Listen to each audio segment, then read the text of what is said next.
原本喺個行業分享會度，小弟有幸受邀講下信貸資料庫嘅演變史，同埋個人與企業點樣透過優質嘅信用報告去提升價值。但普羅大眾對呢啲信貸報告嘅知識好似冇乜興趣，聽落好似笑話，但其實真係唔係。以下落嚟想同大家講呢啲專業話題，其實同每間企業嘅生存、每個打工仔嘅發展息息相關。始終喺現代金融生態入面，信用唔單止係一張金融身份證，更加係借到資源、贏得信任嘅關鍵條匙。講到香港嘅信貸體系，一定會提到環聯資訊有限公司嘅發展。呢間喺1982年成立嘅公司，前身係香港資訊有限公司，最初只係一個負面數據庫。1985年建立嗰陣，只係會記錄市民落後卡數、欠債不還呢啲衰嘢，簡直就係一張黑名單。嗰時普通市民對信用報告根本冇概念，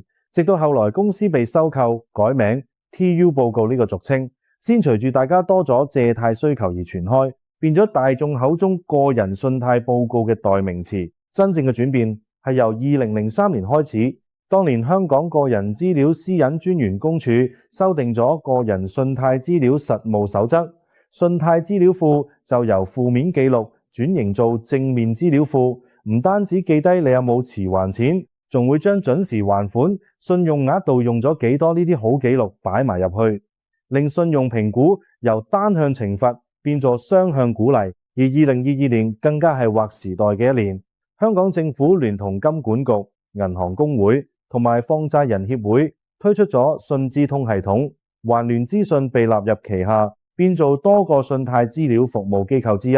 同時引入埋平安一賬通徵信呢啲新成員，形成咗一個多元化嘅信用服務體系。最正嘅係，由嗰陣開始，每位香港市民每年都可以免費上網申請一次個人信貸報告，令到信用管理由行業內部嘅事變成人人都有權攞到嘅福利。呢40年嘅演變，本質上係信用體系由封閉走向透明嘅過程。對企業嚟講，呢個代表信用評估唔再靠人脈或者口風，而是基於客觀數據嘅立體畫面。對打工仔嚟講，個人嘅信用表現慢慢變做企業睇你有冇責任感同風險意識嘅隱形指標。話時話，如果一個人連自己嘅貸款都冇辦法準時還，好難令公司相信佢可以好好處理工作上嘅資金同權責。企業信用報告有幾重要，喺做生意嘅往來入面睇得最直接。佢唔單止係金融機構批貸款嘅核心依據，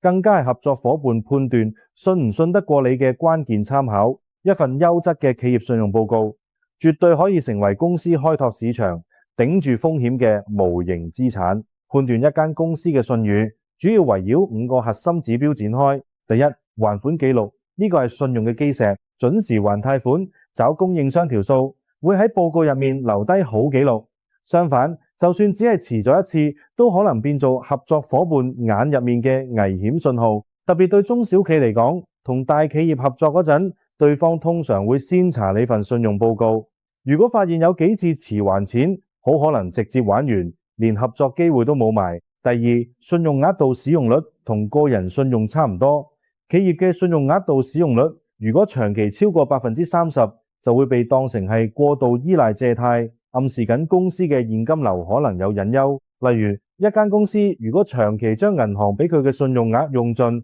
就算冇遲還錢，都可能會令投資者懷疑佢嘅還債能力。第三，整體債務水平，負債率係一個好重要嘅參考。如果負債率高過行業平均水平，或者短期負債佔得太多，好容易被評為還債壓力大。好似零售業咁，如果公司負債率超過60%，銀行批出經營貸款嗰陣就會特別手緊。第四，財務穩定性，諮詢機構會透過企業嘅營業額起伏、利潤率變化、現金流狀況呢啲數據去判斷佢嘅長期還債能力。如果一間公司連續3年營業額跌，但負債增加，信用評分一定會跌。第五，信用歷史長度，開得夠耐，信用記錄連續嘅企業通常比較容易攞到高分。呢個亦係點解好多新創公司初期好難攞到大額貸款嘅原因，因為信用歷史太短，機構根本評估唔到你嘅風險。除咗基本指標之外，商業信用評分係一個更直觀嘅信用等級證書。目前國際上權威嘅商業信用報告機構包括鄧伯士、艾可菲商業、益博瑞企業等，佢哋會根據企業嘅數據俾出相應嘅評分或者等級。呢啲評分背後係由幾百個變數計出嚟，唔單止睇還款記錄，仲會涉及行業風險、市場地位、打官司記錄等。例如，一間公司如果曾經因為合同糾紛俾人告過，就算還款記錄再好，評分都有可能被拉低，因為合作夥伴會驚同你有合規風險。對企業嚟講，呢啲評分直接影響3個核心領域。第一係融資成本，評分高嘅公司可以攞到更低嘅貸款利率。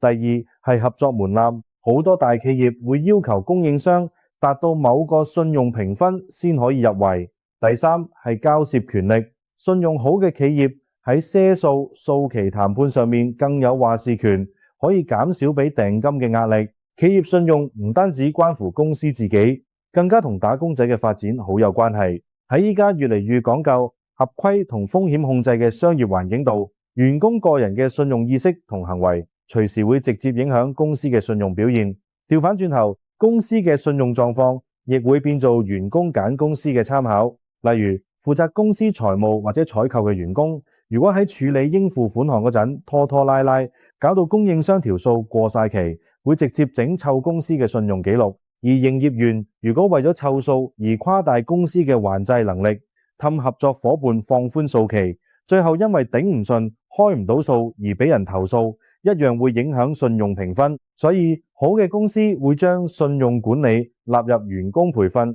要求團隊明白個人嘅工作行為同公司嘅信用形象係密不可分嘅。調返轉頭，求職者亦可以透過查閱公司嘅信用報告去判斷呢間公司做唔做得過。一間有多次唔清數，甚至有欠稅記錄嘅公司，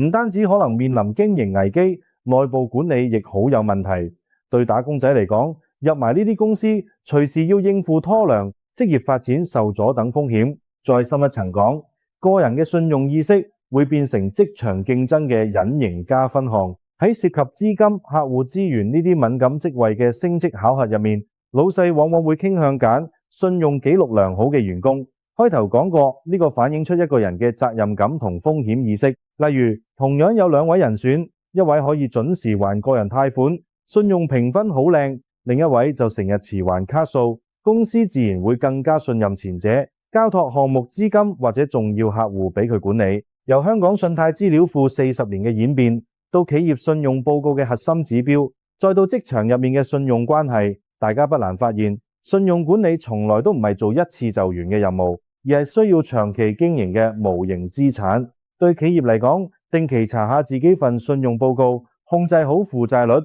保持穩定還款，唔單止可以降低融資成本，更加可以喺商業合作度贏得主導權。對打工仔嚟講，培養良好嘅個人信用習慣，明白公司信用嘅重要性，既係職業素養嘅表現，亦係自己職涯嘅安全墊。話竟喺呢個越嚟越透明嘅時代，信用神早已經超越咗還款記錄咁狹窄嘅範圍，變成企業同個人最寶貴嘅口碑名片。佢冇得一蹴而就，但只要長期累積，就可以為你嘅發展鋪好一條穩陣嘅基石。今次就到呢度，多謝大家支持。鍾意呢條片嘅，不妨俾個 like，訂閱小弟嘅頻道，撳埋個鐘仔，咁就唔會錯過最新嘅片啦。